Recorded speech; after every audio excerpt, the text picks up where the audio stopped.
Part 2, My Parents and I. Chapter 1.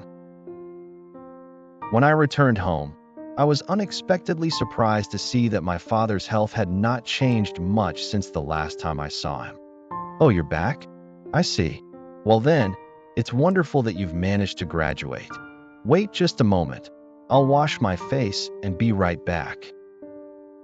He had been outside in the garden doing something.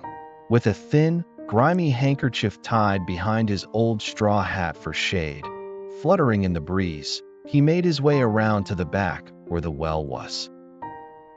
As someone who considered graduating from school a matter of course, I felt awkward in front of my father, who was more pleased than I had anticipated. "It's wonderful that you've graduated." He repeated these words several times. Inwardly, I compared his joy with the face of Sensei, who had simply said, "Congratulations," at the dinner table on the night of the graduation ceremony. Though Sensei congratulated me with words, I felt he was criticizing me deep down. Still, he seemed more refined to me than my father, who delighted so plainly over something so unremarkable. In the end, I began to feel uncomfortable with my father's unsophisticated country ways, which stemmed from his ignorance. Graduating from university isn't such a big deal. Hundreds of people graduate every year. At last, I couldn't help but speak like this. My father's face changed strangely. "I'm not saying it's wonderful just because you've graduated. Of course, it's a fine thing, but I mean something more by it. If only you understood that." I tried to coax the rest of it out of him. He seemed reluctant to explain, but finally said, "In short, it's a good thing for me. As you know, I've been ill. When I saw you last winter, I thought I might only have 3 or 4 months left. But for some fortunate reason, I'm still here today, living without much trouble. And then you graduate. That makes me happy. From a parent's point of view, it's far better to see a beloved son graduate while still alive and well than to hear of it after passing away. I suppose someone like you, who thinks deeply, might find it silly that I get so happy about something as minor as a university graduation. But from where I stand, it's different. Your graduation means more to me than it does to you. Do you understand?" I said nothing. I was so ashamed, I hung my head. It was clear that my father had, calmly and without complaint, prepared himself for death. He had even assumed he would die before I graduated. I had never once considered how deeply my graduation might move him. I was a fool. I took my diploma out of my bag and showed it carefully to both my parents. It had been flattened and lost its shape. My father gently tried to smooth it out. "You should have carried it rolled up in your hand. You could have put it in something sturdy," my mother chimed in beside him. After gazing at it for a while, my father stood up and placed it in a prominent spot in the alcove where everyone could see it. Normally, I would have said something immediately, but that day, I was completely different. I felt no inclination to resist my parents. I silently left everything to my father. But the diploma, having taken on the shape of a curled bird, wouldn't stay put. As soon as it was placed in the proper position, it tried to fall over on its own, as if obeying some natural impulse. Chapter 2. I called my mother aside and asked about my father's condition. He looks so energetic, going into the garden and all. Is he really okay? He seems to be fine now. I suppose he must have recovered quite a bit. My mother was surprisingly calm. As a woman who had lived surrounded by forests and rice fields far from the city, she was utterly ignorant of such matters. But I still couldn't help but feel something odd, recalling how terrified she had been when father collapsed last time. But the doctor said then that it was very serious and there was little hope. That's why I think the human body is so mysterious. Even though the doctor made such a grim prognosis, here he is, walking around like nothing happened. At first, I worried and tried not to let him move too much. But you know how stubborn he is. Even if he's resting, once he decides he's fine, he won't listen to a word I say. I remembered how, on my previous visit, He insisted on getting up and shaving his beard. "I'm fine now. You're just making too big a fuss," he said. With that in mind, I couldn't entirely blame my mother. I wanted to say, still, someone close should keep an eye on him. But in the end, I held back and said nothing. I simply told her all I knew about his illness. But most of what I knew came from Sensei and his wife. My mother didn't seem particularly moved. She just asked, "Oh, the same illness? That's unfortunate. How old was he when he passed away?" Seeing there was nothing more to say to her, I approached my father directly. He listened to my advice more seriously than my mother had. "You're right. What you say makes sense.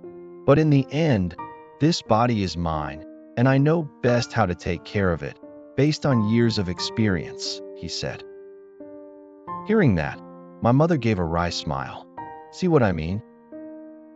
"But father has prepared himself," I said. "He told me that's why he was so happy I graduated. He didn't think he'd live to see it. But since I managed to bring back the diploma while he's still healthy, it made him really happy." That's what he says out loud. But in his heart, he still thinks he'll be fine. Do you think so? He still believes he'll live 10 or 20 more years. Though now and then, he does say things that worry me. He says things like, "I suppose I won't be around much longer. What will you do when I die? Will you live in this house alone?" I suddenly imagined the old, spacious country home with just my mother left after father was gone. Would the house continue as it was without him? What would my older brother do? What would my mother say? And could I really leave this soil behind and live freely in Tokyo? Looking at my mother, I suddenly remembered Sensei's advice. While your father is still well, take what you need from him. "Don't worry," my mother said. "The ones who always say they're going to die are the ones who never do. I bet your father will live for many more years. It's always the healthy, quiet ones who go suddenly." I sat silently, listening to her cliched words, not knowing whether they were based on reason or just vague generalities. Chapter 3. My parents discussed hosting a celebratory meal for my graduation, complete with red rice. I had feared this would happen from the day I got home. I immediately declined. "Please don't make such a big fuss." I disliked country gatherings. Those who came only to eat and drink and be merry always struck me as shallow. I had always felt uncomfortable sitting at the table with them as a child. The thought of them gathering just for me made my discomfort even worse. But in front of my parents, I couldn't go so far as to say, "Don't invite those yokels." So I just insisted it was too excessive. "You say it's excessive, but it's not at all. This is a once-in-a-lifetime event. A little celebration is only natural. Don't be so modest." My mother seemed to consider my graduation as significant as getting married. "We don't have to invite them, but people will talk if we don't." That was my father's concern. He was worried about gossip. In fact, the people around here love to talk if things didn't go the way they expected. "The countryside isn't like Tokyo. People are noisy," he said. "And your father has a reputation to maintain," my mother added. I couldn't insist on my way anymore. I decided to let them do what they felt was best. If it's for me, I'd rather not. But if it's to avoid gossip or protect your reputations, that's another matter. I can't selfishly insist on something that causes you trouble. "You make it sound too logical," my father said bitterly. "It's not like your father is throwing a party just for your sake," said my mother. "But surely you understand your obligations to society." Now flustered like only a woman could be, she rambled on. But in terms of sheer volume, not even father and I together could match her. "Too much education makes a person overly argumentative," father finally said. That was all he said, but in that simple phrase, I felt all his quiet dissatisfaction with me. At the time, unaware of how stiff and formal my own words sounded, I thought only his complaint was unreasonable. Later that night, My father stayed up and asked which day would work best for the celebration. For someone like me, just idly spending my days at home, the question itself showed that father was being accommodating. I bowed my head to this kind and gentle father, and we agreed on a date for the event. But before that day arrived, something major happened: the news of the Meiji Emperor's illness. This news, quickly spread throughout Japan by the newspapers, swept away all plans for my graduation celebration like dust in the wind, just as the arrangements had begun to take shape in our rural home. "Perhaps we should cancel," my father said while reading the newspaper with his glasses on. He seemed to be silently reflecting on his own illness. I thought back to the emperor attending the graduation ceremony just a short while ago, as he had every year. Chapter 4. I unpacked my things and began reading in the old, spacious house that felt too large for such a small number of people, and stood in silence. For some reason, I couldn't settle down. I had been more focused and comfortable studying in that dizzying Tokyo boarding house, flipping pages one by one to the sound of distant electric cars. I would often find myself dozing at my desk. At times, I'd go so far as to take out my pillow and indulge in a proper nap. When I awoke, I heard the cicadas. Their voices seemed to carry over from my dreams, but then suddenly roared in my ears, disturbing me. I listened intently, and sometimes I felt a wave of sadness well up in my chest. I took up my pen and wrote either short postcards or long letters to various friends. Some of them were still in Tokyo, while others had returned to distant hometowns. Some replied, others did not. I never forgot the sensei. I wrote about 3 pages in fine script on manuscript paper, titled something like "My Life Since Returning Home," and decided to send it. As I sealed the letter, I wondered whether the sensei was still in Tokyo. Whenever the sensei and his wife left the house, a woman in her 50s, with a bobbed hairstyle, would come from somewhere to house sit. When I once asked the sensei who she was, he answered with a question, "What do you think she is?" I had mistakenly thought she was a relative of the sensei. "I don't have any relatives," he replied. The sensei had no contact whatsoever with the family back in his hometown. The house-sitting woman I had asked about was actually a relative of his wife. As I addressed the letter to the sensei, I recalled the image of her tying a narrow sash easily at her back. I wondered if, should the sensei and his wife have gone somewhere to escape the summer heat, she would have the tact and kindness to forward the letter. Still, I was aware that there was nothing in the letter that truly needed to be sent. I was simply lonely. I hoped for a reply, but in the end, it never came. My father no longer wanted to play shogi as much as he had the previous winter. The shogi board was covered in dust, pushed into a corner of the alcove. Since His Majesty's illness, my father seemed to be constantly lost in thought. He waited eagerly for the daily newspaper, always reading it first, then bringing the already read copy to where I was. "Hey, look, there's a detailed report on His Majesty again today." He always referred to the emperor as His Majesty. It's disrespectful to say so, but His Majesty's illness might be similar to mine. His face was dark with worry, and I too felt a flash of anxiety, wondering when my father might collapse. But I'll be all right. Even someone as worthless as me is still hanging on. While assuring himself of his own health, he seemed to sense an impending danger that might befall him at any moment. Father is really afraid of his illness. Just like Mother said, he doesn't seem to be planning to live another 10 or 20 years. Mother looked troubled when she heard me say this. "Why don't you try encouraging him to play shogi again?" I took the board down from the alcove and wiped off the dust. Chapter 5. My father's health steadily declined. The old straw hat with a handkerchief sewn into it, which had once surprised me, was gradually left untouched. Each time I saw it sitting atop a dusty shelf, I felt sorry for my father. When he used to move about nimbly, I worried he was overdoing it. But when he just sat still, I found myself thinking the earlier days had been healthier. I often discussed his condition with my mother. "It's all in his head," she said. She associated His Majesty's illness with my father's, but I wasn't so sure. "I don't think it's just in his head. I think his physical health is actually worsening."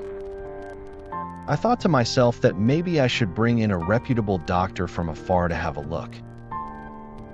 "This summer must be boring for you," said my mother. "You finally graduated, and we couldn't even celebrate it. And your father's health is like this. On top of that, His Majesty is ill. Honestly, it would have been better to invite guests over right after you came back." I returned home around July 5th or 6th, and it wasn't until a week later that my parents suggested hosting a celebration. Even then, the actual date was set more than another week ahead.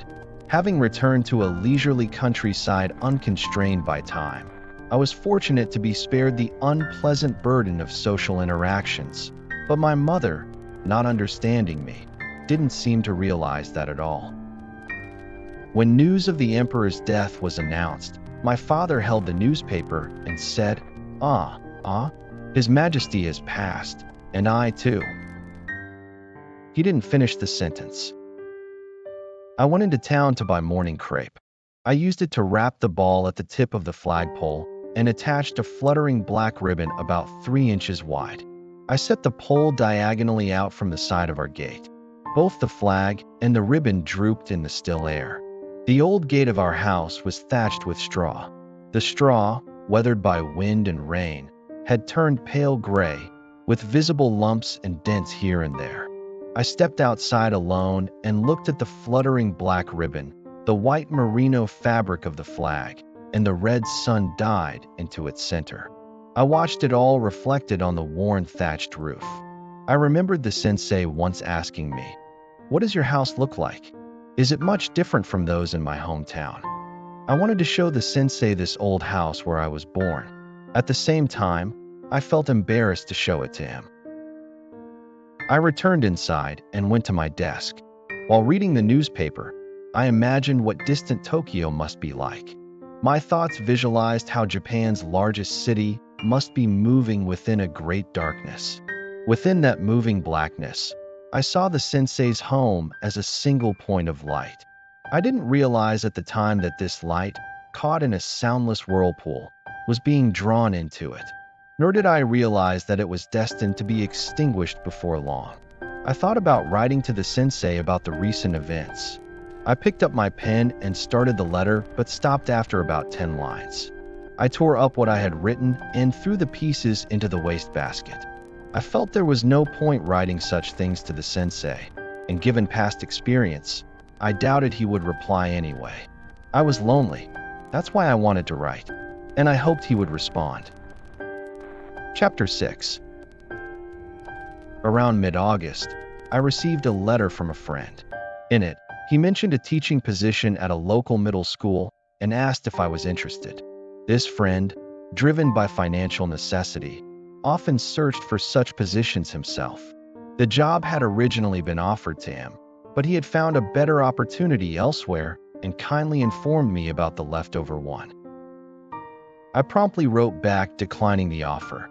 I said that I knew several people who were trying hard to secure teaching jobs, and it would be better to pass the opportunity to one of them. After sending the reply, I told my parents about it. They didn't seem to object to my decision. "There are better positions out there than that," they said. In these words, I saw the overly high hopes they had for me. My unworldly parents seemed to expect an unreasonably high status and income from me, fresh out of university. "These days, positions like that don't come so easily," I said. "Besides, my older brother and I studied different fields and graduated in different times. You can't compare us like that.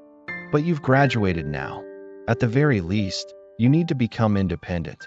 If someone asks me, 'What is your second son doing after graduating from university?' and I have no answer, I'll be ashamed." My father frowned. He had never stepped outside the hometown he had lived in for so long. When people there asked what a university graduate could earn per month, or speculated something like 100 yen, he wanted to be able to give an answer that wouldn't embarrass him. To my parents, who viewed the wide city as alien, I must have seemed like a strange person walking with my feet pointed skyward. Even I sometimes felt like such a person. I stayed silent in front of my parents, whose mindset was so far removed from my own that I couldn't speak honestly. "Why don't you ask that teacher you're always talking about? This is the perfect time," said my mother. She could only see the sensei in that light. Yet the sensei was the one who had advised me to get my inheritance from my father while he was still alive. He wasn't someone who would offer me a job just because I graduated. "What does that teacher do?" asked my father. "Nothing," I replied. I had thought I'd told them long ago that the sensei didn't work, and my father surely remembered that. "What do you mean, nothing? If he's such a great man, he ought to be doing something." He was hinting at me. My father believed that capable people went out into the world, found respectable positions, and worked. Those who didn't were essentially good-for-nothings. Even I, though I don't get a salary, am not just sitting around doing nothing. He said that too. Still, I kept silent. "If he's really as great as you say, he'll surely help you find a job. Did you ask him?" my mother asked. "No," I replied. "Then what can you do? Why not write him a letter?" "Sure," I said. I gave a half-hearted reply and left the room. Chapter 7. Father was clearly afraid of his illness. However, he was not the kind of person to bother the doctor with annoying questions whenever he came. The doctor, for his part, refrained from saying much out of consideration. Father seemed to be thinking about what would happen after his death. At the very least, he appeared to be imagining the state of our home after he was gone. Giving children an education can be a double-edged sword. Once you put in all the effort to train them, they never return home. It's as if you're deliberately using education to separate parents from their children. As a result of education, my elder brother was now living in a distant province. Because of my own education, I was also determined to live in Tokyo. It wasn't unreasonable for my father to grumble, having raised such children. The image he conjured of our mother, left alone in the old country house where they had lived for so many years, must have been unbearably lonely. Father firmly believed that our home was something immovable. He also believed that mother, so long as she lived, was a fixture in that home. The thought of leaving this lonely mother behind, alone in an empty house, after his death made him extremely uneasy. And yet, he still urged me to seek a good position in Tokyo, which revealed a contradiction in his thinking. I found this contradiction somewhat amusing, but I was also grateful for it, as it meant I could return to Tokyo. In front of my father and mother, I had to act as though I was diligently pursuing such a position. I wrote to Sensei, describing our family's circumstances in detail. I asked him to help me find something, saying I would do whatever was in my power. I wrote this letter thinking Sensei would probably not take my request seriously. Even if he wanted to, as someone with limited social influence, I didn't think he could do anything. Still, I believed without a doubt that he would reply to my letter. Before sealing and sending it, I said to my mother, "I've written to Sensei, just as you suggested. Would you like to read it?" As I had expected, my mother didn't read it. "Is that so? Then send it off quickly. There's no need for anyone else to remind you about such things. You should take care of it yourself." My mother still saw me as a child, and I did indeed feel somewhat childish at the time. But a letter alone won't be enough. In the end, nothing will really happen unless I go to Tokyo, probably sometime in September. That may be true, but there's no telling when a good opportunity might arise. It's better to ask early, just in case. Yes, in any case, A reply will surely come. So let's wait and see. I had faith in Sensei's punctual nature when it came to things like this. I eagerly awaited his reply, but in the end, my expectations were betrayed. Even after a week, there was no word from Sensei. Perhaps he's gone somewhere for the summer to escape the heat. I offered this explanation to my mother, but it was not just for her sake. It was also a kind of excuse for myself. I couldn't help but feel uneasy unless I made up some reason to defend Sensei's silence. Sometimes I even forgot about my father's illness. I thought about just leaving for Tokyo right away. Even my father would sometimes forget he was ill. Though he worried about the future, he made no concrete arrangements for it. In the end, I never found the chance to bring up the topic of inheritance, just as Sensei had advised. Chapter 8. At the beginning of September, I finally prepared to head back to Tokyo. I asked my father to continue sending me the usual allowance for the time being. Staying here won't help me get the kind of position you want for me. I pretended that I was going to Tokyo for the purpose of obtaining the kind of position my father hoped for. Of course, only until I find a post, I added. In truth, I didn't believe such a post would ever fall into my lap. But my father, unaware of the realities, stubbornly believed otherwise. Well, it's just for a short while, so I'll manage something, but not for too long. Once you've secured a proper position, you'll have to become independent. After all, once you graduate, you shouldn't be relying on others from the very next day. Young people today only know how to spend money. They don't think at all about how to earn it. My father also gave other scoldings. Among them was the line, "Parents used to be supported by their children, but now parents are only burdened by them." I simply listened in silence. When I thought the lecture was finally over, I quietly stood up. Father asked me when I was leaving. The sooner, the better, I thought. Have your mother pick an auspicious day for you. Yes, I will. At that time, I was surprisingly meek before my father.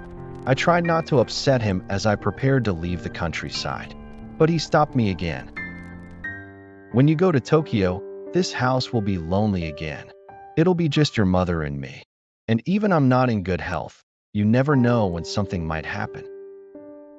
I comforted him as best I could and returned to the place where I kept my desk. Sitting amid my scattered books, I recalled over and over the forlorn look and words of my father. Just then, I heard the cry of cicadas again. This time, it was the cry of the tsukitsukoboshi, not the harsh buzzing of earlier in the summer. Whenever I returned home in summer and sat quietly in the sweltering air filled with cicada cries, I often felt an inexplicable sadness. My melancholy always seemed to seep into me, carried on the fierce cries of these insects. At such times, I would sit motionless, staring silently into space. Since returning that summer, my melancholy had gradually taken on a new tone. Just as the cry of the oil cicadas gave way to the tsukitsukoboshi, I felt as if the fates of those around me were beginning to shift within some great cycle. As I repeatedly recalled my father's sad demeanor and words, I also thought again of Sensei, who had not replied to my letter. The contrast between Sensei and my father made it easy for the two of them to rise together in my mind, both by comparison and association. I knew nearly everything about my father. If I were to part from him, the only regret would be emotional, our bond as parent and child. But I still understood little of Sensei. I had not yet heard the story of his past that he had promised to tell me. In short, Sensei remained a mystery. I had to push through that darkness and reach the light beyond. Severing my connection with Sensei would be a great sorrow to me. So I asked my mother to choose a date for my departure to Tokyo. Chapter 9. Just as I was about to leave, 2 days before, I think, my father suddenly collapsed again. At the time, I was tying up the trunk with my books and clothes. Father had been taking a bath. My mother, who had gone to scrub his back, called out to me in a loud voice. I saw my father naked, supported from behind by my mother. Even so, when we got him back to his room, he said he was fine. I sat by his pillow and cooled his head with a wet towel. Around 9 o'clock, I finally ate a meager dinner. The next day, he seemed better than expected. He insisted on walking to the toilet. "I'm fine now." He repeated the same words he had said when he collapsed the previous winter. At that time, he had indeed recovered. I thought he might do so again. But the doctor only cautioned us to be careful and wouldn't give a clear answer, even when pressed. Out of unease, I lost the will to leave for Tokyo, even as the day of departure arrived. "Shall I wait a bit longer and see how things go?" I asked my mother.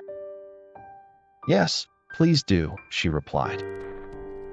Though she acted unconcerned while watching my father move about the house, whenever something happened, she would become overly anxious and worried. "Weren't you supposed to go to Tokyo today?" my father asked. "Yes, but I postponed it a little," I answered. "Because of me?" he asked. I hesitated. If I said yes, it would imply his illness was serious. I didn't want to make him more sensitive, but he seemed to see right through me. "Sorry," he said, looking toward the garden. I went back to my room and looked at the packed trunk still lying there. It was tightly tied, ready to be taken out at any moment. I stood there absent-mindedly, wondering if I should untie the ropes. I passed another 3 or 4 days in a restless state. Then my father collapsed again. This time, the doctor ordered complete bed rest. "What shall we do?" my mother whispered to me, out of father's earshot. Her face looked truly troubled. I prepared to send telegrams to my brother and sister, but despite being bedridden, my father showed almost no sign of suffering. He spoke normally, just as if he had caught a cold. In fact, his appetite was greater than usual. He hardly listened, even when we urged caution. If I'm going to die anyway, I might as well eat something good first. To me, the word "something good" sounded both comical and heartbreaking. My father didn't live in a place where good food was readily available. At night, he would have rice crackers roasted and munch on them. Why am I so thirsty? Maybe it means I'm still strong at heart. My mother placed her hopes in this idea, even though it came from an old-fashioned expression that only meant someone had an appetite while sick. When my uncle came to visit, father kept him for a long time. While the main reason was loneliness, it also seemed like he wanted to complain that mother and I didn't let him eat what he wanted. Chapter 10. Father's illness remained in the same condition for over a week. During that time, I sent a long letter to my elder brother in Kyushu. I had my mother send one to my younger sister. In my heart, I felt that this might be the last piece of news we would be sending them concerning father's health. So I wrote in both letters that if the situation became critical, I would send a telegram and that they should come at once. My brother had a demanding job. My sister was pregnant, so I could not summon them freely before father's condition became dire. Yet, if they managed to come and were too late, that would be painful as well. I felt a kind of private responsibility about the timing of the telegram.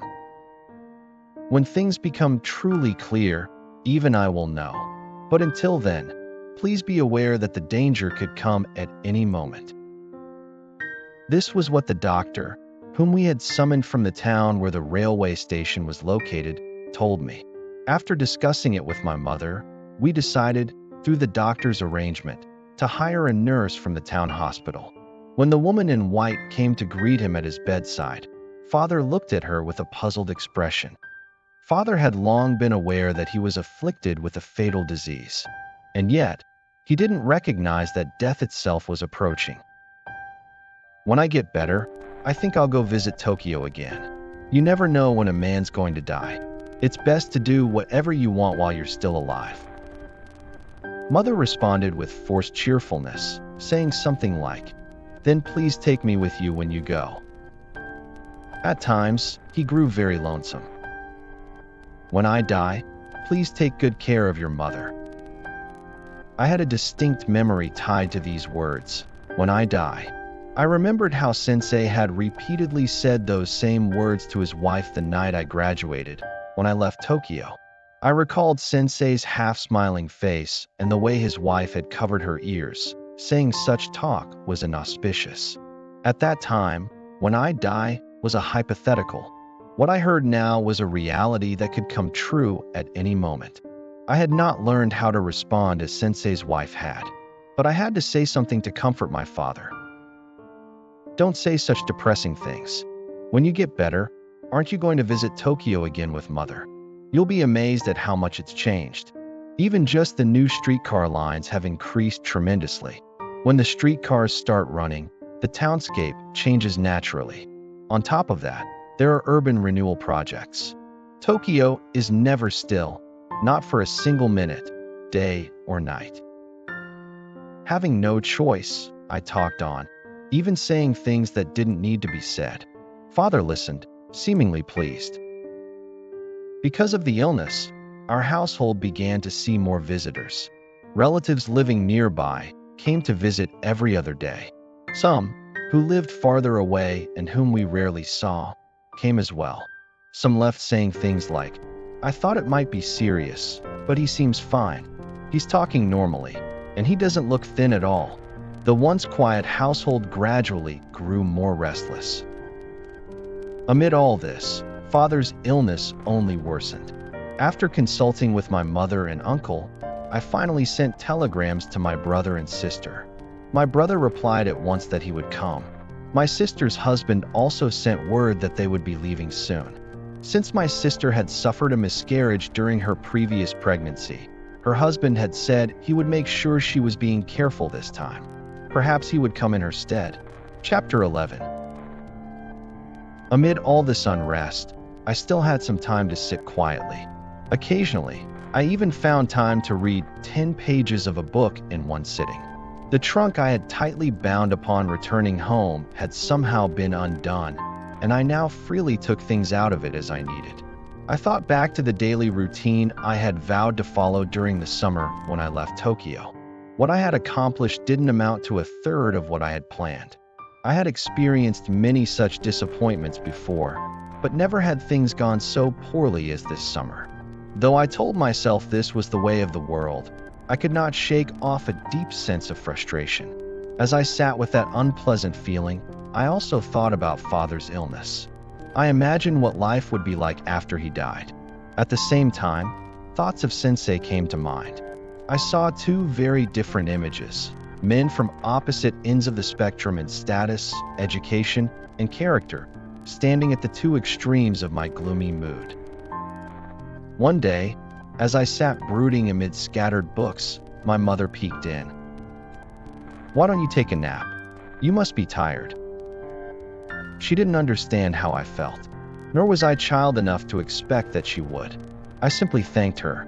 She lingered at the doorway. "How's Father?" I asked. "He's sleeping well," she replied. Then, suddenly, she entered the room and sat down next to me. "Have you heard anything from Sensei?" She still believed what I had told her before. At the time, I had assured her that Sensei would surely reply. But even then, I had no real hope that the reply would be what she or Father wanted. In effect, I had deceived her. "Why don't you try writing to him again?" she said. I had no objection to writing pointless letters if it would bring her some comfort. But to press Sensei on such matters caused me real distress. More than being scolded by Father or upsetting Mother, I dreaded being looked down upon by Sensei. I even began to suspect that the reason I hadn't received a reply yet might be because of that very sentiment. Writing another letter is easy, but things like this can't be settled by mail. I'll have to go to Tokyo and ask him in person. But with your father like this, how do you know when you'll be able to go to Tokyo? Exactly. I'm not going. Not until things are resolved. Whether he recovers or not, I plan to stay here. That goes without saying. Who could leave a seriously ill patient and just go off to Tokyo on their own. At first, I pitied my mother for knowing nothing, but then I couldn't understand why she had brought up this issue amid all the turmoil. Just as I had time to sit and read despite father's illness, did she, too, have space in her heart to think of other matters? Then she said, The truth is, I think it would bring great peace to your father if your future were secured while he's still alive. It might not make it in time, but still, he's still able to speak clearly and is mentally sound. If possible, you should do something to please him. Show him a bit of filial piety. Poor me, I was in no position to offer such filial piety. In the end, I never wrote even a single letter to Sensei. Chapter 12. When my brother returned, father was lying in bed reading the newspaper. Though he had always made a habit of reading the paper no matter what, ever since taking to bed, he seemed to crave it even more out of boredom. Mother and I didn't oppose it strongly, and let him have his way as much as possible. If he's well enough to read the paper, then that's a good sign. I thought things were much worse when I came, but this doesn't seem too bad. My brother spoke cheerfully with father, but to me, the tone felt jarring.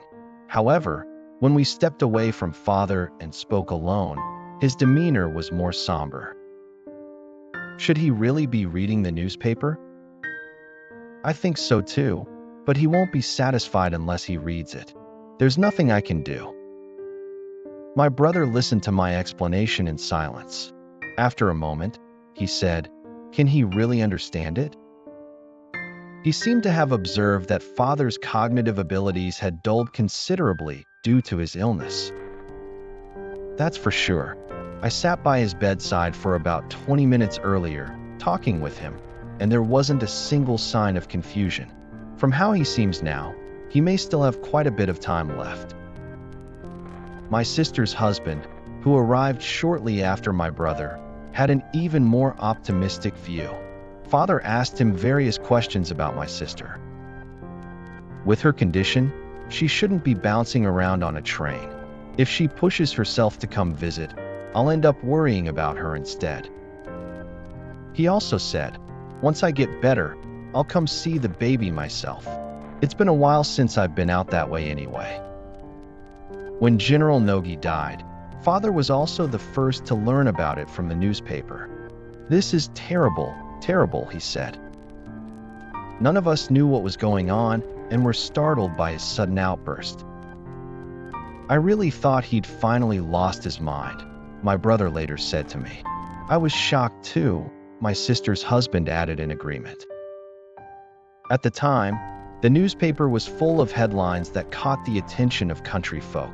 I sat at father's bedside and read them out to him carefully. When I didn't have time, I took the paper to my room and read every line. For a long while, I couldn't get the image of General Nogi in uniform and his wife dressed like a court lady out of my mind. As this wave of grief reached even our rural corner and rustled the sleepy trees and grass, I suddenly received a telegram from Sensei. In a place where even the sight of a man in Western clothes made dogs bark, a telegram was a major event. Mother, who received it, was clearly alarmed and called me aside. What is it? She asked, waiting as I opened it. It was a short message, asking if I could come to see him. I tilted my head in confusion. It must be about the position you asked him to find for you, Mother suggested. I thought that might be true, but even so, it struck me as odd. In any case, I had summoned both my brother and my sister's husband. I couldn't abandon father and go to Tokyo now. After talking it over with Mother, I decided to send a reply saying I couldn't come. I added a brief note explaining that father's condition was now approaching critical. Still uneasy, I wrote a detailed letter that same day and sent it by post. Firm in her belief that it was about a job, Mother said with a disappointed look, "What bad timing, really." Chapter 13. The letter I wrote was fairly long. Both my mother and I thought that this time, surely, we would hear something from Sensei. Then, 2 days after sending the letter, another telegram arrived addressed to me. It simply said that I need not come. I showed it to my mother. "He probably intends to write back something in response to your letter," she said. She seemed to persist in believing that Sensei was making arrangements for my employment. I, too, considered that possibility, but judging from Sensei's usual demeanor, it seemed strange. That Sensei is looking for a job for me. It appeared to me as something completely out of the question. In any case, my letter probably hasn't reached him yet, so this telegram must have been sent before he read it, don't you think? I said this obvious thing to my mother. She, thinking it over seriously, replied, "That's true." Though it was clear that whether or not Sensei had read my letter before sending the telegram made no difference in understanding his intent, we left it at that. That day, our regular doctor was scheduled to come from town, bringing the hospital director with him. Because of that, my mother and I had no further opportunity to discuss the matter. The two doctors examined the patient together, gave him an enema, and left. Since being ordered to bed rest, my father had been unable to relieve himself without assistance. He had to rely on others for both urination and defecation. At first, his fastidious nature made him loathe this arrangement. But, unable to move his body, he was reluctantly forced to attend to his needs while lying in bed. Over time, whether due to the illness dulling his mind or some other reason, he stopped caring about the mess. Occasionally, he would soil the futon or sheets, and while the people around him frowned, he himself remained unfazed. That said, due to the nature of his illness, his urine volume had significantly decreased. The doctors were concerned about this. His appetite was also steadily waning. Even when he did crave something, only a small amount passed his throat. He no longer had the energy to pick up his beloved newspapers. His reading glasses lay unused in their black case beside his pillow. A man named Saku, a childhood friend who now lived about 4 kilometers away, came to visit. My father looked at him with dull eyes and said, "Ah, Saka-san. Thanks for coming, Saka-san. You're still strong. How enviable. As for me, I'm done for." "Don't say that. Your children have both graduated from university. Even if you're a bit sick, you've lived a worthy life. Look at me. I lost my wife, and I don't have any children. I'm just living on with no real joy despite being healthy." The enema was given 2 or 3 days after Saka-san's visit. My father said the procedure had made him feel much better, and his spirits seemed to lift as if he had found a little courage to face death. Perhaps influenced by his improved mood, or wanting to encourage him, my mother spoke of the telegram as though I had secured a job in Tokyo, just as my father had hoped. Standing nearby, I felt awkward and uncomfortable, but I couldn't bring myself to interrupt her, so I said nothing. My father looked pleased. "That's wonderful," said my sister's husband. "What kind of job is it?" my older brother asked. At that point, I didn't have the courage to deny it. I gave a vague, evasive reply and left the room. Chapter 14. My father's illness had progressed to the point where he was simply waiting for the final blow. Yet, it seemed to hesitate, as though pausing at the brink. The rest of the family went to bed each night, half expecting that the end would come by morning. He didn't seem to be suffering much pain, which made caring for him relatively easy. For caution's sake, one of us stayed up in turns, but everyone else could return to their beds at a reasonable hour. One night, unable to sleep and thinking I heard a groan, I got up and went to check on him. That night, my mother was on duty, but she had fallen asleep with her elbow propped beside his pillow. My father, too, was lying still as if in deep sleep. I quietly tiptoed back to bed. I shared a mosquito net with my brother. Only my sister's husband, treated as a guest, slept alone in a separate room. "Poor Seki-san," I whispered. He's been stuck here for so many days and can't even go home. Seki was his surname. But he's not all that busy. That's why he can stay over.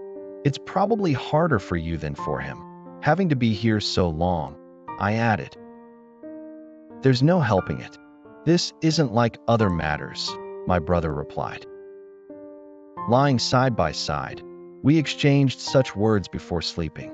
Both of us believed that our father wouldn't recover, and since he wouldn't, there was a feeling that it might as well happen sooner. As his children, we were essentially waiting for his death, yet we never said this aloud. Still, we fully understood each other's thoughts. Father still seems to think he'll get better, my brother said to me. And indeed, there were moments when he appeared to. When neighbors came to visit, he insisted on seeing them. He often lamented not being able to host a graduation celebration for me, and would sometimes add things like, "When I'm better." You're lucky your graduation party was canceled. When mine was held, things went horribly wrong. My brother teased, prompting me to recall that chaotic scene of drunken excess. I smiled bitterly, remembering our father's overbearing behavior, forcing everyone to eat and drink. My brother and I hadn't always been close. We fought often as children, and I, being younger, always ended up crying. Our academic paths also diverged due to our vastly different personalities. During university, especially after I got to know Sensei, I viewed my brother as purely animalistic from afar. Having not seen him in years and rarely interacting, he always felt distant to me, both in time and in presence. But now, reunited after so long under these circumstances, a warm, brotherly feeling seemed to emerge naturally between us. The situation, our shared father's impending death, was surely the biggest reason for this. Standing by our dying father's pillow, my brother and I shook hands. "What are you going to do now?" he asked me. I, on the other hand, asked him a completely different question. "By the way, what's the situation with the family finances?" "I don't know. Father hasn't said anything yet, but I doubt we have much in terms of cash." My mother, meanwhile, fretted over the lack of response from Sensei. "Still no letter?" she kept asking me. Chapter 15. "Who is this Sensei you keep talking about?" my brother asked. "I told you about him the other day," I replied, irritated that he'd already forgotten something I had explained. "Yes, I heard, but..." He meant that he didn't really understand, even after hearing it. I didn't feel the need to make him understand, but still I was annoyed. Once again, he was showing that typical side of himself.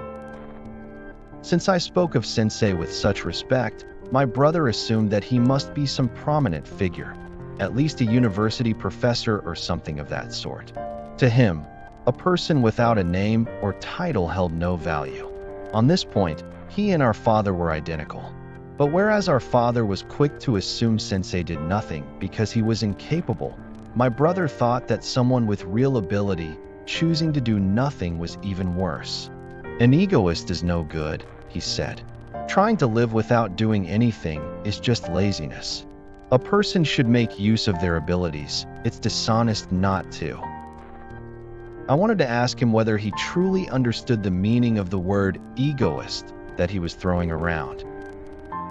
"Well, if that person can help you get a job, that's great. Father seems happy about it too," he added later. Since I hadn't received any clear letter from Sensei, I couldn't bring myself to believe it, nor did I have the courage to say so out loud. Now that my mother had already jumped to conclusions and told everyone, I couldn't very well take it back. Without needing to be urged by my mother, I waited eagerly for a letter from Sensei. I prayed that it would contain mention of some employment, as everyone believed. In front of my dying father, in front of my mother, who prayed for even the smallest reassurance, in front of my brother, who believed that anyone who didn't work wasn't truly human, and in front of my sister's husband, my uncle, my aunt. I was being tormented by something I didn't even care about. When my father vomited something strangely yellow, I remembered the danger that Sensei and his wife had once spoken of. Looking at my mother, who said, "Well, he's been lying down so long. Of course his stomach is upset." I was moved to tears, knowing how unaware she truly was. One day, when I met my brother in the living room, he said, "Did you hear?" He was referring to something the doctor had told him before leaving. I didn't need an explanation. I understood at once. "Do you have any intention of coming home to manage things here?" he asked me. I didn't answer. "Mother won't be able to handle it all alone," he said again. He seemed to think it wouldn't be a waste for me to rot away in the countryside. "If all you want to do is read books, you can do that just fine here in the country, and you won't need to work. Isn't that ideal?" "You should be the one to come back," I said. "There's no way I could do that." He rejected the idea immediately. He was filled with ambition to make something of himself in the world. "If you won't do it, we'll have to ask Uncle to take over. Either way, Mother will have to be taken in by one of us. Whether or not she's willing to move is already a big question," I replied. Even before our father had died, we brothers were already speaking like this, about what would happen after he was gone. Chapter 16. Father began to mutter incoherently at times. "I feel sorry for General Nogi. Truly, I'm ashamed. No, I'll be following right behind him." He would suddenly say things like that. Mother was unsettled by it. She tried to gather everyone around his bedside as much as possible. Even when he was lucid, he seemed to want company, as if that brought him some peace. Especially when he looked around the room and didn't see Mother, he would always ask, "Where is Mitsu?" Even when he didn't ask, his eyes spoke for him. I often got up and went to call Mother. When she came into the sick room, leaving whatever she was doing unfinished, and asked, "Do you need something?" Father would sometimes just stare at her face in silence. At other times, he would suddenly speak of something completely unrelated. There were even times he spoke kindly, saying things like, "Mitsu, you've done so much for me," and Mother would be brought to tears. After such moments, she always seemed to recall the contrast of how strong and healthy Father had once been. "He says such pitiful things now, but he used to be quite harsh, you know." Mother would talk about how Father had once hit her with a broom. My brother and I, who had heard the story many times before, now listened to her words with entirely different feelings, as though they were keepsakes of Father. While looking into the dim shadow of death before him, Father still did not utter any final words or make a will. "Don't you think we should ask him something while we still can?" my brother said, looking at me. "Yes, perhaps," I replied, but I felt that bringing it up ourselves might not be good for the patient. We couldn't decide and ended up consulting our uncle. He tilted his head thoughtfully. If there's something he wants to say, he'll regret dying without saying it. But pressing him might also be inappropriate. The discussion ended inconclusively. Soon after, he slipped into a coma. As usual, unaware Mother mistook it for simple sleep and was pleased. "If he can sleep so peacefully like that, it's a relief for those watching over him," she said. Father would open his eyes occasionally and suddenly ask about someone, but always the name of a person who had just been there a short time ago. It was as if his consciousness had both dark and light areas, with only the lighted parts connected in a thread-like way. It wasn't unreasonable for Mother to mistake the coma for sleep. Then his speech began to slur. Even when he tried to say something, the ends of his words became too unclear to understand. Despite that, when he started to talk, he would sometimes speak so strongly it was hard to believe he was critically ill. Naturally, we had to raise our voices and lean in close to his ear. "Does it feel good to cool your head?"